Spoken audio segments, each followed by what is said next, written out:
नमस्कार, आप देख रहे हैं जवाब तो देना पड़ेगा और आपके साथ में विजेंद्र सोलंकी। क्या वाकई में जो आरक्षण है, यानी कि जिसे किसी को विशेष परिस्थिति में प्रोटेक्ट करना, वजह आर्थिक भी हो सकती है, सामाजिक भी हो सकती है, लेकिन क्या 21वीं सदी में सामाजिक पिछड़ापन आरक्षण की नींव है या फिर आर्थिक पिछड़ापन? आर्थिक संपन्न स्वर्ण हो, ओबीसी हो या फिर एससी एसटी, क्या सभी एक समान हो सकते हैं? इस सवाल का जवाब किताबों में मिलेगा या फिर सामाजिक जाजम पर? दरअसल जैसे ही सुप्रीम कोर्ट ने एससी एसटी आरक्षण में बाइफर्केशन की बात की, उसके बाद ये तमाम सवाल खड़े हुए, क्योंकि एक और शब्द इसमें आया और वो शब्द था क्रीमी लेयर, जिसको लेकर सजेशन दिया गया। लेकिन उस सजेशन के बाद क्या हुआ? ये हुआ, बंद का ऐलान हुआ। देश भर के अंदर देश बंद का ऐलान हुआ, लेकिन इस पर भी दो नजरिए सामने आए। एक जो सुप्रीम कोर्ट के फैसले को आरक्षण में बंटवारे के तौर पर देख रहे हैं, तो दूसरा नजरिया उनका है जो आजादी के बाद से आरक्षण मिलने के बाद भी आरक्षण ले नहीं पाए, और उनका लग रहा है कि अब उनका बच्चा भी आईएएस आईपीएस या सरकारी मुलाजिम बन पाएगा। क्या अब सवाल यही है कि बंद का कितना असर हुआ, आरक्षण पर कौन सही कौन गलत, साथ ही ये सियासी है या फिर सामाजिक? आज बात इसी मुद्दे पर।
और वर्सेज आंध्र प्रदेश, उस प्रकरण में माननीय सुप्रीम कोर्ट का आदेश है, और ये प्रकरण पंजाब सरकार की तरफ से सुप्रीम कोर्ट में ले जाया गया था।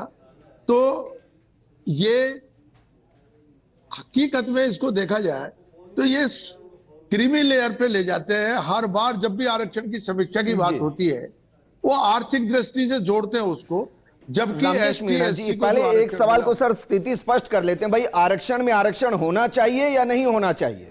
क्रीमी लेयर को छोड़ देते हैं सर, वो सजेशन है। आरक्षण में आरक्षण नहीं हो सकता, ये वर्ग है, ये जाति नहीं है।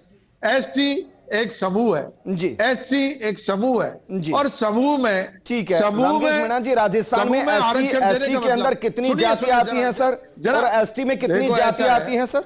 मेरी बात, अरे भाई मेरी बात सुनिए, जब तक अपन पूरी बात नहीं सुनेंगे जी कोई बात समझ में नहीं आएगी जी।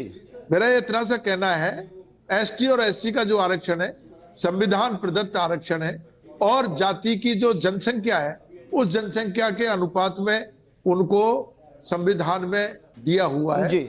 अब इन्होंने अगर मान लो कोई ये प्रकरण भी उठता, तो जब तक इनकी जनगणना नहीं हो, इनको कितना, किस जाति को कितना आरक्षण मिल गया जी, उनकी कितनी संख्या है, कितने उन्होंने आरक्षण का फायदा ले लिया, ये कहां से सुप्रीम कोर्ट को पता लग गया? जी, ये केंद्र सरकार को कैसे पता लग गया? हमको 51 में 5% आरक्षण दिया था नेहरू जी ने एसटी को, और उसके बाद में 71 में इंदिरा जी ने हमारा 7.5% किया और एससी का 15% किया। 71 के बाद तो कोई जनगणना हुई नहीं है। इन्होंने हमारा कोई आरक्षण जो बढ़ाना चाहिए 71 के बाद में, वो बढ़ाया नहीं। इनके पास कोई आंकड़े नहीं है जी, ये हमारे जाति के बीच में जाति ला करके और लड़ा करके, और केंद्र सरकार की जो मंशा है लड़ाने की, आप ये कह रहे हैं कि भाई जिस दिन ये पता चल जाएगा कि एससी के अंदर मानकर चलते हैं जैसे कि 80 जातियां हैं और एसटी के अंदर 70 जातियां हैं, उन जातियों की कितनी पॉपुलेशन है, उस पॉपुलेशन के हिसाब से एससी एसटी का अगर बाइफर्केशन होता है तो कांग्रेस सपोर्ट करेगी, रामकेश जी सपोर्ट करेंगे, आप ये कह रहे हैं? ये सुनिए, ये बाइफर्केशन की मुद्दा जब आता है जब जातिगत जनगणना हो। इसीलिए राहुल जी कह रहे हैं कि आप जातिगत जनगणना करवाइए जी, केंद्र सरकार जातिगत जनगणना नहीं करवा रही जी, और इस वही तो मैं कह रहा हूं ना, फिर सपोर्ट करेंगे ना सर। ये विवादित करना चाहती है, इसलिए विवादित करना चाहती है रामकेश जी कि बाबा साहब अम्बेडकर मेरे पास, रामकेश जी सुनिए, ताले पे ताला लगा रखा है। आप वही कह रहे हैं ना कि एक बार जातिगत जनगणना हो जाए, एक बार जातिगत जनगणना हो जाए, पता चल जाए किस जाति की कितनी है, उसको उतना आरक्षण दे दिया जाए रामकेश जी को, और कांग्रेस को समस्या नहीं होगी, आप यही कह रहे हैं ना सर? समस्या या बीजेपी की समस्या नहीं है जी, ये पहले ये प्राथमिक स्टेज पे इनको करना चाहिए, वो तो कुछ किया नहीं है। ठीक है सर, लेकिन वापस मुद्दे पर लौटते हैं कि क्या वाकई में आरक्षण की जो बात की गई और उसको लेकर जो देश बंद का आह्वान किया, और उसमें दो अलग अलग नजरिए नजर आए। एक जो खुश नजर आए कि चलिए हो सकता है कि अब हमें राहत मिले, और दूसरे वो जिनको लग रहा है कि उनके हाथ से आरक्षण की जो पावर है वो निकल सकती है। एक जैन साहब हमारे साथ हैं। एक जैन साहब, क्योंकि सुप्रीम कोर्ट ने बहुत स्पष्ट कहा कि भाई आरक्षण जिस आधार पर दिया गया उस आधार पर आरक्षण का फायदा सबको नहीं मिल रहा है और उसके लिए बाइफर्केशन होना चाहिए। उस पूरे ऑर्डर के अंदर विस्तृत जानकारी होगी सर कि कैसे इसको लागू किया जा सकता है। ये भारत बंद किस वजह से और उसके पीछे का कारण आपको क्या लगता है? देखिए, जहाँ तक भारत बंद का प्रश्न है, ये तो एक राजनीतिक मामला है। सर्वोच्च न्यायालय ने 6-1 के निर्णय से, जो चिनैया वाला जजमेंट जिसका उदाहरण आज अभी श्री रामकृष्ण जी दे रहे थे, उसको ओवर रूल करते हुए ये निर्णय पारित किया है। और ये निर्णय करने सुप्रीम कोर्ट तक मामला कैसे पहुंचा कि पंजाब में वाल्मीकि और अन्य समाज के लोगों को, जिनको बिल्कुल भी रिप्रेजेंटेशन नहीं मिला था, उनको सब क्लासिफिकेशन के तहत रिजर्वेशन देने का प्रस्ताव वहाँ की सरकार ने रखा था। इसी तरह का मामला बिहार में भी महादलितों को रिजर्वेशन देने का प्रस्ताव रखा गया था।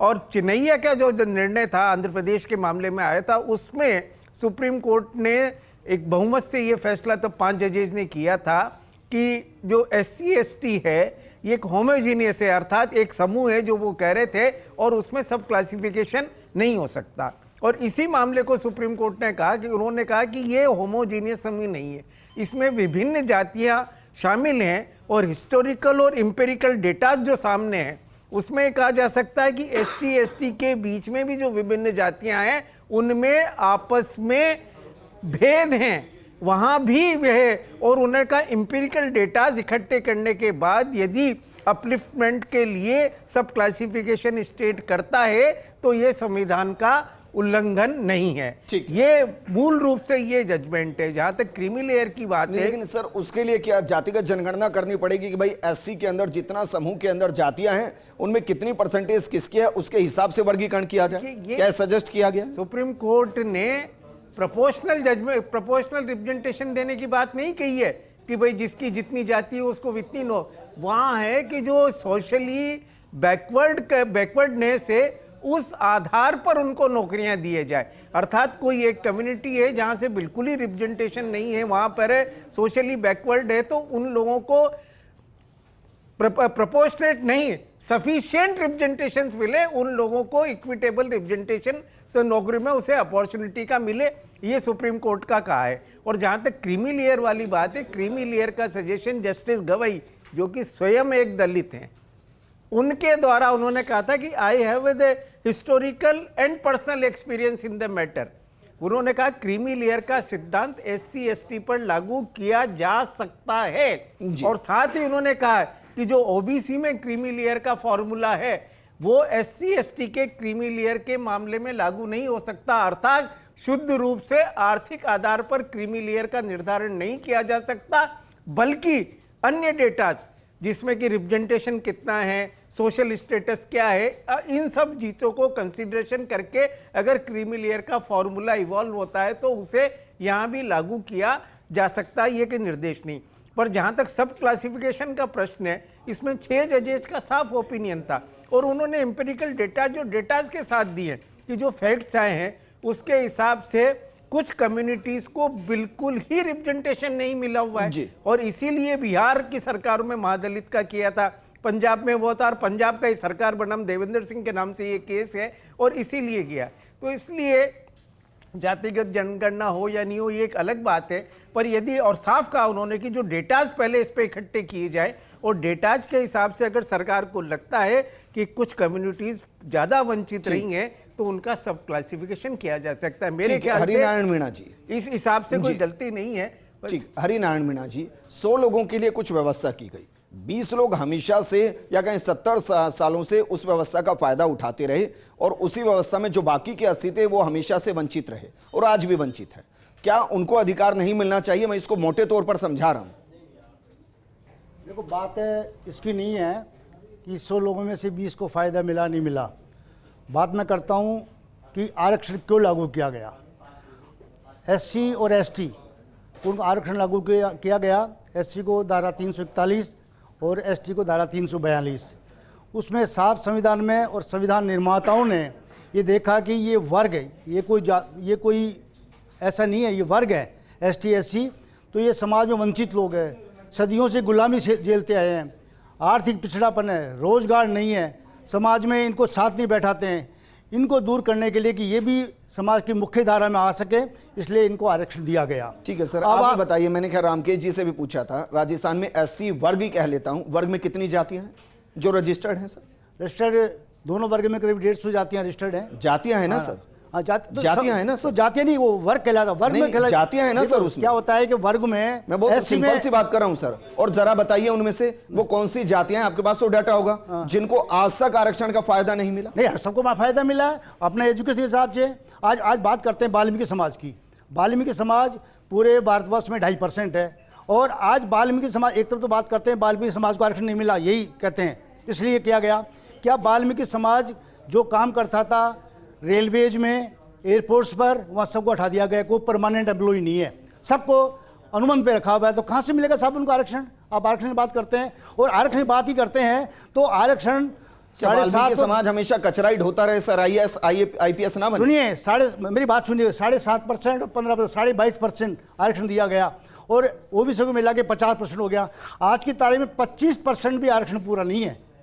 आरक्षण बात करते हैं कहाँ मिला, और कुछ चुनिंदा लोग, 1% लोग जो पढ़ लिख के आगे बढ़ गए और वो अपनी बात कहने लगे, समाज की बात उठाने लगे और आंखें खोलने लगे, तो चुभने लगे सबको। अब सब वही तो सवाल है, कारण है भाई। 99% की बात कौन करेगा? उन 99% को भी तो मिलना चाहिए ना सर। वो कर रहे हैं ना, जो आगे बढ़ गए पढ़ लिखे, बात कर रहे हैं। आप यही कह रहे हैं ना कि भाई आरक्षण में आरक्षण होना चाहिए, जिनको कभी नहीं मिला उनको फायदा मिलना चाहिए। ऐसा ना हो कि कुछ एलीट क्लास IAS हो गए, IPS हो गए, सरकारी नौकरी में हो गए, उनके बच्चे बेहतरीन स्कूलों में पढ़ रहे हैं, सवर्ण से ज्यादा बेहतरीन स्कूल में पढ़ रहे हैं, उनके पास बराबरी का अधिकार है, उनको बाहर करें, उनको लाया जाए जिनके लिए आरक्षण की व्यवस्था है। ST SC आरक्षण की बात तो चलो सब क्लास में बात तो कर रहे हैं। अब मैं आता हूं, आप कॉलेज में जाइए, कितने जजेज हाई कोर्ट में, सुप्रीम कोर्ट में ST SC के हैं? 600 जज बने हैं लास्ट 5 साल में, उसमें से मात्र 3% जज तो बने SC के, और 1.5% ST के, 5% OBC के, 22% बने OBC के। कहाँ है बताओ? उनमें बात क्यों नहीं करते वर्गीकरण की? हर जगह आज नीति निर्धारण जितने भी पोस्ट होती है उसमें ST SC का आदमी को एक को जगह नहीं दी जाती है। क्यों? क्योंकि उनको वंचित रखा जाता है, अभी भी वंचित है। अभी भी आप गाँव में जाइए, देखिए, आज जो गाँव का कि वो जो महाजन है, मैं मेरे बच्चे के लिए पैसे मांगूंगा उधार कि मेरा बच्चा विदेश पढ़ने भेजूंगा, उसको कहेंगे क्यों पढ़ने भेजता है, तेरी ज़मीन कौन संभालेगा, क्या करेगा? डूब जाएगी। और अपने बच्चों को पढ़ाएंगे, नुक्ते के लिए पैसे दे देंगे उधार वो, लेकिन बच्चों को पढ़ने के लिए पैसे नहीं देंगे। हमारे समाज को पीछे धकेला जा रहा है और ये साजिश है। और केंद्र सरकार ने सुप्रीम कोर्ट में पैर भी सही जो नहीं की। धकेले गए हैं पीछे, उनको आगे लाया जाए ना बाइफर्केशन के जरिए, जिसमें पता रहे कि भाई इतने बच्चे कम से कम इस समाज से आएंगे। ये तो होना चाहिए ना सर, होना चाहिए भाई। आप वही तो बाइफर्केशन के सपोर्ट में है ना? नहीं सपोर्ट, अरे तो सर ऐसा नहीं है। कह रहे हैं कि उनको होना चाहिए, ये क्या, जिनको कोई सुविधाएं नहीं, उनको सुविधाएं मिलनी चाहिए। आप या तो सुप्रीम कोर्ट का डिसीजन आया सही समझ नहीं पा रहे हैं, सब देख नहीं पा रहे हैं। असल में साजिश ये है, जैसे बात चल रही है क्रीमी लेयर की। क्रीमी लेयर के बाद में क्या करेंगे? दो नेता उत्पन्न हो जाएंगे वर्ग में, एक क्रीमी लेयर का, एक नीचे वाला नॉन क्रीमी लेयर। अब वो आपस में झगड़ेंगे। सरकार ये चाहती है ये लड़े झगड़े और इनमें, अरे सर जो झगड़ता है वो झगड़े। हम तो ये कह रहे हैं कि जिन बच्चों को अधिकार नहीं मिल रहे हैं इसलिए क्योंकि उसी वर्ग के अंदर, मैं आपके हिसाब से उस वर्ग के अंदर कुछ जातियों का आधिपत्य इतना हो गया है संपन्नता के साथ कि वो लगातार उसमें फाइट करते हैं, तो बाकियों को होना चाहिए ना। दीपक डंडोरिया जी, भाई आपने इसको अप्रिशिएट किया तो पहले तो ये बताइए अप्रिशिएट क्यों किया? बाकी तो सब विरोध कर रहे हैं। देखिए, अप्रिशिएट इसलिए किया कि हम लोकतंत्र में विश्वास करते हैं। सबसे पहले तो बाबा साहब में विश्वास करते हैं, संविधान में विश्वास करते हैं। और एक बात, ये सबसे अच्छी बात आपने बोली है, जो भी लोग इस फैसले का विरोध कर रहे हैं वो असंवैधानिक बात कर रहे हैं, गैर कानूनी बात कर रहे हैं, जिसको कहते हैं हम कोड ऑफ कंडक्ट, मतलब कंटेंट कर रहे हैं वो कोर्ट को, सुप्रीम कोर्ट की अवमानना कर रहे हैं। अगर आपको कोई बात कहनी है, कुछ कहना है, तो वो आप सुप्रीम कोर्ट में एक व्यवस्था है, वहां जाइए। ये कोई रास्ते चलते हुए किसी व्यक्ति ने फैसला सुना दिया या कोई पंचायत बैठी थी, ये हमारे देश की सर्वोच्च अदालत के 7 जजों की एक बेंच थी, जिसमें 6-1 के कॉलेजियम से फैसला आता है। और जो बंद हुआ, जो तथाकथित आज जो बंद था, बड़ी हास्यास्पद स्थिति में है हम सभी लोग। विजेंद्र जी, मैं आपके माध्यम से ये इस फर्स्ट इंडिया परिवार के माध्यम से ये कहना चाहता हूं और पूछना चाहता हूं, जब मैंने हमारे संगठनों से बात की कि साहब बंद किसने बुलाया, तो आप ताज्जुब करेंगे, कोई व्यक्ति का नाम नहीं, किसी संगठन का नाम नहीं। बोले साहब एक पंपलेट आया 2 अप्रैल की तरह। तो मैंने कहा साहब ये अलगाव की स्थिति है क्यों? अगर आप SC ST एकता की बात कर रहे हैं और सुप्रीम कोर्ट ने जो वंचित जातियां हैं, जो वास्तव में वंचित रह गई, अगर उनके लिए ये कहा है कि इनको फायदा मिलना चाहिए, सुप्रीम कोर्ट का जजमेंट दोबारा से सब लोगों को पढ़ना चाहिए। उसमें कहीं भी ये नहीं कहा गया है कि फला के आरक्षण को खत्म कर दिया जाएगा, फला के आरक्षण को छेड़ा जाएगा। उन्होंने सिर्फ ये कहा है कि SC और ST में जो वंचित जातियां हैं, जिनको आज तक लाभ नहीं मिला है, जो समाज की मुख्य धारा से नहीं जुड़ पाए हैं, जो संवैधानिक रूप से आज भी अपने हक और अधिकारों के लिए जागरूक नहीं है, जिनको हम जोड़ नहीं पा रहे हैं संविधान की मूल धारणा से, और संविधान की जो संरचना है, संविधान की जो धारणा है, बाबा साहब ने जो सपना देखा था, वो सपना ये था कि जो सर पर मैला ढोते थे वो वाल्मीकि समाज के लोग थे। जैसे हमारे भील है, हमारे नायक समाज है, हमारे धोबी समाज है, तो ऐसे लोगों के लिए आरक्षण बना था। और आज भी वो लोग 70-80 साल पहले जिस कंडीशन में थे वो वही है। और मैं चैलेंज के माध्यम से कहता हूं, एक और सवाल मेरा आपका, आप जो कह रहे हैं उस दर्द को मैं समझ रहा हूं और उसी से जुड़ा है मेरा सवाल है। अब अक्सर हम बात करते हैं कि भाई ये सवर्ण जाति है, ये SC ST वर्ग है, मैं वर्ग कह रहा हूं, लेकिन क्या इस वर्ग के अंदर, क्योंकि मैंने कईयों के साथ, अपने दोस्तों के साथ ये महसूस किया है, इस जो SC ST वर्ग है इसके अंदर भी कुछ जातियां अपर क्लास हो गई हैं और उसी में कुछ जातियां लोअर क्लास हो गई हैं, और इस वर्ग के अंदर ही जातियों में आपस में भिन्नता है जो एक दूसरे को नीचा दिखाते हैं। बिल्कुल बिल्कुल ऐसा है। और हमारे जो सबसे बड़े नेता है SC ST के, जो मैं कहूं कि बहुत डॉक्टर किरोड़ी लाल जी, जो भाजपा को ताल्लुक रखते हैं जी, जो मंत्री भी हैं, अभी केंद्र में उनकी सरकार है, राजस्थान में उनकी सरकार है, उन्होंने स्पष्ट तौर पे कहा है मैं मंत्री बन गया, मेरा भाई RS बन गया और मेरा पड़ोसी अभी भी पहाड़ खोद रहा है। और राजस्थान सरकार की आप देखिए कूट रचना, उनके दूसरे मंत्री जी कह रहे हैं कि हम देखेंगे केंद्र सरकार जैसा लागू करेगी। अरे भाई, आप ही के मंत्री जो उस वर्ग विशेष से आते हैं, SC ST से बिलोंग करते हैं, वो कह रहे हैं कि ये बेतुका बंद है, भारत बंद का उन्होंने विरोध किया है। और मैं और पूरे वाल्मीकि समाज और वंचित समाजों ने भारत बंद का विरोध किया है, बहिष्कार किया है। और मेरा एक सवाल यह भी है, सभी SC ST के भाइयों से मैंने प्रेस कॉन्फ्रेंस करके भी ये कहा कि आप ये बताइए ये बंद की जरूरत पड़ क्यों रही है? तो उन्होंने कहा कि किसी ने मैसेज कर दिया तो करना पड़ेगा। ठीक है। अरे भाई हम क्यों लड़ रहे हैं? ठीक है विक्रांत सिंह जी, ठीक है मैं वापस आता हूं आपके पास। विक्रांत सिंह जी, क्या भाई ये तो कंफ्यूजन है नहीं कि भाई जो परसेंटेज SC ST के लिए है 22.5% के आसपास, उसमें से कुछ कम किया जा रहा है, ये तो नहीं है ना सर? देखिए उसी के अंदर बाइफर्केशन देकर उन्हीं जातियों को दिया जा रहा है जो अभी तक वर्ग के आधार पर दिया जा रहा था। सुप्रीम कोर्ट ने कोई जजमेंट नहीं दिया है। सुप्रीम कोर्ट ने अपने देवेंद्र सिंह बनाम पंजाब सरकार के जजमेंट में एक ओपिनियन दिया है। हम एक लोकतांत्रिक देश है, क्या देश की सर्वोच्च अदालत जहां 7 जजेस की बेंच बैठी वो ओपिनियन नहीं दे सकती? और अगर उसने कोई ओपिनियन दिया है तो क्या उस पर विमर्श करने का ये तरीका होगा कि हम बंद करा दें? ये एक बड़ा ही विषादपूर्ण और देश के लिए बड़ा शर्मनाक दिन है कि एक स्वस्थ चर्चा, स्वस्थ विमर्श के बजाय हम बंद जैसी स्ट्रेटजीज को अपना रहे हैं। और हमारे जो राजनीतिक दल हैं उनकी भी जो प्रतिक्रिया है वो बड़ी अपरिपक्व है। अभी हमने देखा आरक्षण के नाम पर बांग्लादेश के अंदर क्या हुआ है, किस तरह का अनरेस्ट क्रिएट हुआ है। क्या ये सारे राजनीतिक दल, विपक्षी दल यही तो नहीं चाहते राजस्थान में या भारत में? अभी दीपक जी भाई ने बड़े अच्छे से कहा कि वो कौन लोग थे जिन्होंने बंद बुलाया। अनाम लोगों ने बंद बुलाया और बंद सफल भी हो गया और हमारे राजनीतिक दल उनको समर्थन भी दे रहे हैं। अभी रामकेश जी मीणा से मैं एक प्रश्न पूछना चाहता हूं। उन्होंने कहा 1975 में ये जब विवाद शुरू हुआ था, ज्ञानी जेल सिंह की सरकार थी पंजाब में, कांग्रेस की सरकार थी, उन्होंने SC में कोटा दिया था। उसके अगेंस्ट में पंजाब कोर्ट ने, हाई कोर्ट ने स्टे दिया। 2006 में कैप्टन अमरिंदर सिंह जो उस वक्त पंजाब के मुख्यमंत्री थे, वो फिर अध्यादेश लेकर के आए और उस अध्यादेश ने उस कोटा को जस्टिफाई किया और उसके बाद ये मामला सुप्रीम कोर्ट में गया। तो कांग्रेस ने 2 बार पंजाब के अंदर ये प्रयास किया कि कोटे को रखा जाए और अब वो कोटे को विरोध कर रहे हैं। रामकेश जी मीणा इस पर अपना विचार स्पष्ट करें। वो है नहीं, अभी हमारे साथ कनेक्ट नहीं है, लेकिन आपके इस सवाल का जवाब हरिनारायण जी से ले लेते हैं। हरिनारायण जी, भाई सब भाई है ना, मैं व्यक्तिगत ये मान रहा हूं कि चलिए आपने कहा 150 के आसपास, तो 2 वर्ग के अंदर, 2 समूह के अंदर 150 भाई हैं।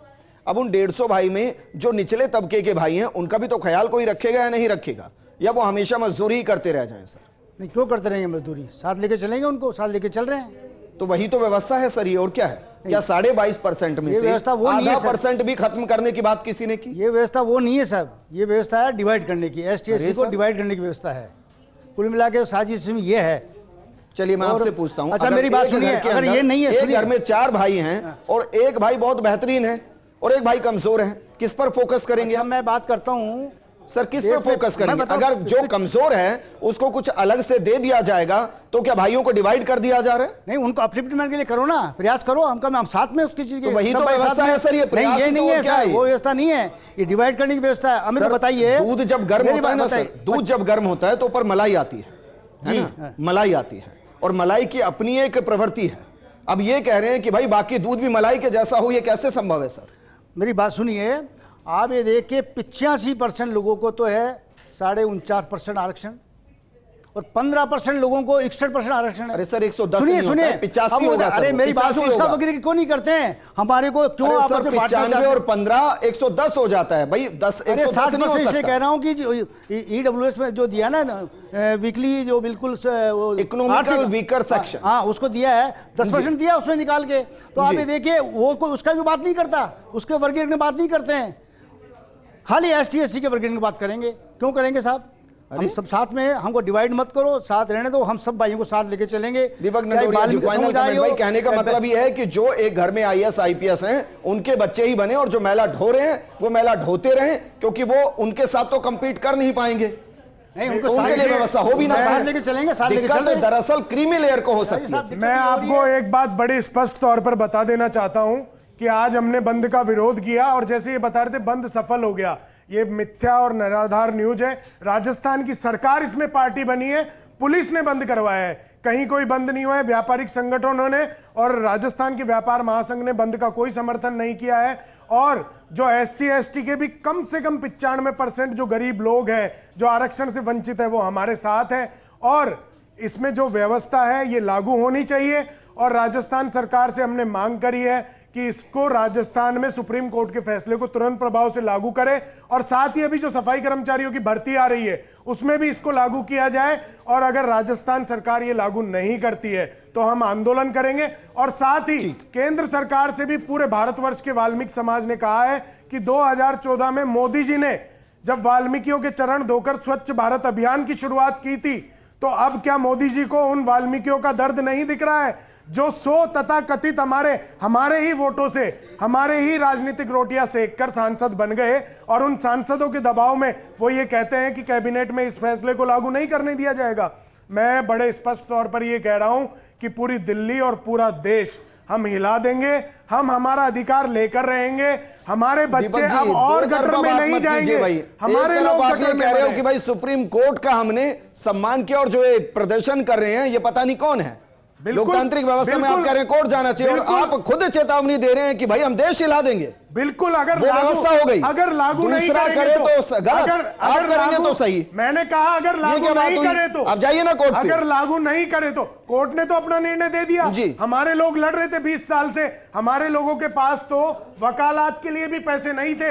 हम किन स्थितियों में वो केस लड़े और जीते। कम से कम हमारे लोग ही क्यों गटर में पर आकर तो धमकी मत दीजिए कि हम देश हिला देंगे। लोकतांत्रिक व्यवस्था में या तो विश्वास रखते हैं या नहीं रखते, दो चेहरे नहीं सर, विजेंद्र जी। मेरे आप ये कहिए कि भाई हम आगे तक जाकर लड़ाई लड़ेंगे, मेरे समाज का, आप देश हिला देंगे, ये क्या बात हो गई? समाज का ये दर्द है कि आज हमें अगर अरे सर आपके दर्द के लिए ही बाइफरकेशन हुआ है। एक जैन साहब, क्या वाकई में, बहुत मुझे प्रोग्राम को क्लोज करना है, क्या वाकई में जातिगत जनगणना के बिना यह तय हो सकता है कि किस समाज को, SC ST के वर्ग के अंदर किस जाति को कितना बेनिफिट हुआ है और कैसे इसको डिवाइड करें? सुप्रीम कोर्ट ने जो निर्णय दिया है उसी में यह कहा है कि इंपीरिकल डेटा कलेक्शन के बाद भी सब क्लासिफिकेशन किया जा सकता है। सरकार पर यह छूट दी है कि आप डेटास कलेक्ट करके और सब क्लासिफिकेशन कर सकते हैं। अब जहां तक बार बार एक बात कही जा रही है कि ये षड्यंत्र है,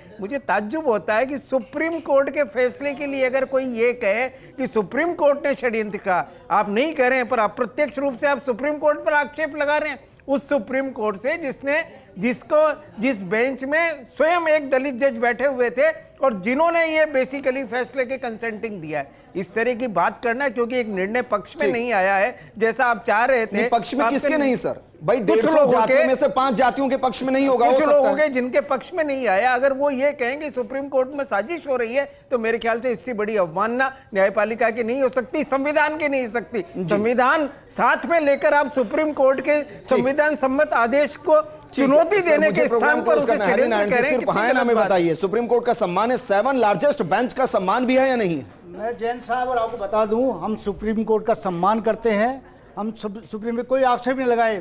ठीक है, मतलब फैसला स्वीकार्य है। शुक्रिया सर हमारे साथ जुड़ने के लिए। दीपक जी शुक्रिया, विक्रांत जी आपका भी शुक्रिया। हमने प्रोग्राम इसलिए किया, इसको जरा सोचिएगा, समझिएगा कि आपके समाज के अंदर कितनी जातियां SC ST के अंदर आती हैं और उन जातियों में से वो कौन लोग हैं जिनको आपके परदादा ने भी देखा मेला ढोते हुए, आपके दादा ने भी देखा, आपके पिता ने भी देखा, आप भी देख रहे हैं और आपके बच्चे भी देख रहे हैं।